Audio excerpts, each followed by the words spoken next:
you mentioned the Demons, sad. And I think that's probably a good word at the moment. Yeah, I look at them and I think they're playing a game style which was when they won the premiership, which was 2021, and the game's gone past that. The game is a much quicker, more dynamic game. They used to have a hit up, hold the ball, go slow, and they had players who played roles. They don't have those players anymore. Half back is the go zone, and when you get the ball at half back, but particularly last night, they got the ball in really attacking positions and they went sideways. They went slow. It wasn't until the third quarter where they started to take the game on. They were so far behind that they had their highest scoring quarter this season with 5 goals. And if they're able to flick the switch in the third quarter last night, they should be able to change their game plan to suit that. But at the moment, they're playing something that is 5 years old. And it's not as if this is a problem just for 5 weeks this year. This has been a problem now for, I'd say, 27, 28 games because they finished 14th last year. It's a big concern for them. I look at their score. So we'll take a look at their entries, which has been done to death. They cannot score. And you look at it, they've scored 74 points this year. 74 points, 66 points, 62 points, 46 points and 57 points. So you can look at the personnel. Is it personnel or is it more a system? I think it's system because I've seen, as I said, look at Hawthorn. They'll have Marbiol Chol and then yes, some very good small forwards around him, but it's more than that. And I think that's where Simon Goodwin's under extreme.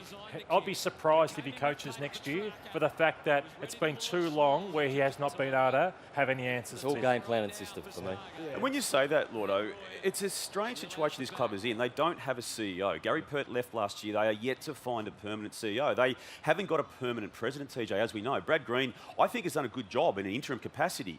But Stephen Smith has long been known to be going overseas soon. He's their elect president, but he's not going to be there. I don't know who's running this club at the moment. Whichever agenda they are going to go down the path of, no one is controlling it. And they're in limbo. And to your point, Lotto, Simon Goodwin, unfortunately, hasn't got the right people around him that he needs right now. There's a few things they can focus on, though. It's clarity of game plan and the simplicity of it. I think that needs to stay. It's care throughout the footy club, and everyone goes, oh, they've talked a lot about love. I like the word care. You still got to show care through tough times. But are you saying they're not doing that? Yeah, they're not, but they need to have these 3 things, and connection's the other one. And Max Gawn spoke about it after the game. They want to make sure they stay connected because it's going to be tough for them for the rest of the season. But haven't we heard all that for ages and nothing's changed? Yeah, and that's where I think coming back to the system and the clarity of it, I think that might be where there's a bit of grey area at the moment. All right, so they're the negatives to come out of that match. As I said in the introduction, you're loving what you're seing with the Bombers at the moment, Lordo. Yeah, and Rory, you liked the way they moved the ball last night. Yeah, it was unbelievable. I think they were so well coached by Brad Scott last night. If we've got some, I don't know if we've got the footage here, we'll cross to it in a second. But Melbourne very much a fallback team, getting numbers back into the defensive half of the ground. So Essendon didn't panic at times. And on a number of occasions, they were happy to switch, go to the other side. Look how far back Melbourne are here. And Essendon were happy just to take the short one, control the game. This is making Melbourne defend. And Melbourne going back on that clarity. They're not quite connected in this area of the game at the moment, but they will. We'll fast forward. Essendon continue to hit up and find gaps in Melbourne's defence, and they were just able to own the game, Lord.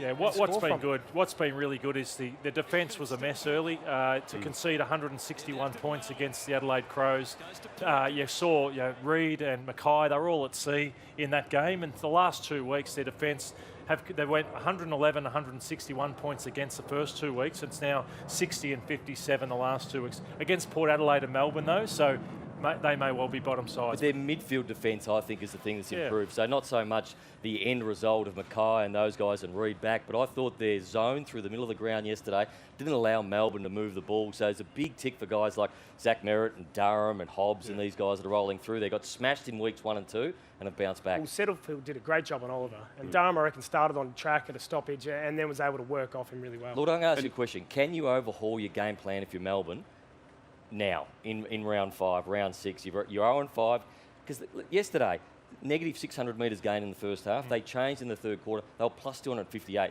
They kicked 5 goals. So they did do it on the run yesterday. Can it be done going forward? Where'd you steal that from? Hey? Where'd you steal that stat from? I did the game last night and I take notice. Hey, Brownie, I've no faith at all because it's gone on for this. I expect it to happen over the off-season. They may say we're trying and we can't. They're trying to work to a new system, but I don't know what it is. unfortunately, Nick Bryan, TJ, an emerging Essendon player, Ruckman, has done an ACL. The club has confirmed that this morning to the Sunday Footy Show. They don't yet obviously know the full details of the scans and what that will mean for him, but it is ACL damage. We unfortunately know what that usually means for a player in a 12-month absence sense. All right, we'll talk more about the Bombers and the Demons a little later on. I know there's plenty of Melbourne fans and Essendon fans in our audience here today. And, of course, Gavin Wanganeen's going to be joining us as well. He is, for my deep dive, what a player he was for two clubs, both Essendon and Port Adelaide. Two-time premiership player. So who do you class him as a legend? Is it Port Adelaide or is it Essendon? Well, he's a Brownlow medalist at the Bombers, but I think he did more for Port Adelaide in terms of the time that he spent there. But the impact he made at the Bombers was huge. He's in the team of the century, and I'm not sure how many years he would have spent at the Bombers. Only 4 or 5, would he? Or? Yeah, it was 93 won the Brownlow, wasn't it? So yeah. All right, we're going to have a big chat with him because he's the subject of your deep dive today, and also he's going to be joining us in the handball along with another very special guest. We'll keep you in suspense for that one.